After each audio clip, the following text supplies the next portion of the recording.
Okay, so here it is. It's a micro to macro story. This is the kind of thing we want. Very simple little toy model. And here's our scaling exponent. When rho is 0, right? So let's think about the n limits. And I guess I have it written down here. But when rho is 0, this is going to be 1 plus, and it can't be 0. But the whole calculation breaks down. But as it gets close to 0, this is going to be 1 plus basically 1. So it's going to get very close to 2. As rho goes towards 1, this will increase and increase and increase, right? This becomes 1 over a very small thing, so it tends up towards infinity. So this is the range we have between 2 and infinity for rho going between 0 and 1. So 0 is really low innovation, which is typically what you see in real systems, right? There's lots of copying and copying and copying. I'm going to use the same words over and over again. I'm going to move to those cities. I'm going to point to the same sites that other people point to. And this is like total madness, right? We're like, everything's new all the time. Yeah. So that's a really extreme limit. And in that case, you go right out to this exponent, which is like, whoosh, means it's really pointing down. And that means everything's got size 1. You'd have to do the calculation again because, in the absolute limits of these things, some of the assumptions we did broke down. But if everything is new, then we just have a delta spike at n1. We just have all the groups of size 1. Every elephant is different and special in its own special way, right? And if we go, the closer we go to the innovation is 0, that means we're not making anything new. The first elephant just has a huge team that it's part of. So somewhere in the middle. But it turns out that most systems, it's closer to 0. And most systems, the exponent is closer to 2. So this isn't a thing where we have like one universal result. We'll see when we get to Barabasi and Albert, they produced a model that actually just got 3. It actually just was one special number. And that was a sort of that, because people weren't connecting it back to Simon then, right? They didn't know about Simon's work. I mean, people did, but wasn't talked about. And these are these points, right? So rho is approximately 0. This is a wild power law size distribution for group sizes, right? It's right down on the limit.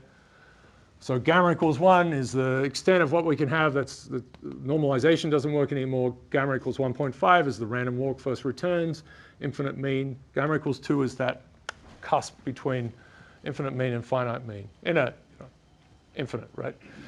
And then 3 is where variance flips from being infinite to finite. So that's a pretty serious situation. And it's also zip distribution is about 1.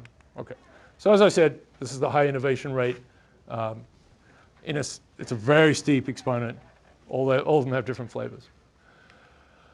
Okay, so it's a tunable mechanism, and it has a whole suite of universality classes. Beautiful thing. This is a fantastic thing, fantastic. So it's a 1955 paper of terrible boredom. Let's talk about a few other pieces in here. So Zipf's law. We got to this result the other day through the cumulative complementary distribution function. So alpha, that's Zipf's law. So this is the ranking of them. We're going to rank the things, right? So it's going to be the largest group, the size of the largest group of elephants, and then the next one, and so on, out to the rare ones. And then the relationship between them is just the flip of the complementary cumulative distributions exponent, 1 over gamma minus 1. We'll put in the formula we just found, right? So 1 plus 1 over 1 minus rho. The ones pop off. So we get a pretty nice result for this one too, right? So alpha is just 1 minus rho. So at the limit of no innovation or low innovation, we get to the Zipf's favored exponent. And as it goes the other way, then it kind of evens out. All right, so that's pretty cool. So we see a lot of real world things. So fair enough, Simon was pretty happy about this. It's possible other mechanisms are at play. And it took a long time, as I said, I think, for people to do a good job of actually getting out the history of growth of systems, because you need a lot of data in there, and it's going to be messy. It's just going to be one evolution of it potentially. The web even. It's not, you don't have all of these little parallel simulations. It turns out Linux kernel growth was a good one for Debian, Deb and Ian. That was a good one as well. There have been a few others where we've been able to get a reasonably, you need a detailed history of the growth of a system. Did something really join a group of a large size? How often did that happen? And there can be lots of error and so on. All right. There's one other equation in here, which was the growth at the bottom end. And so we can do the same kind of thing as we did. We drop these expectations. Let me get through this. So we're going to replace the number of groups of size 1 as a function of time with just some fixed number times t.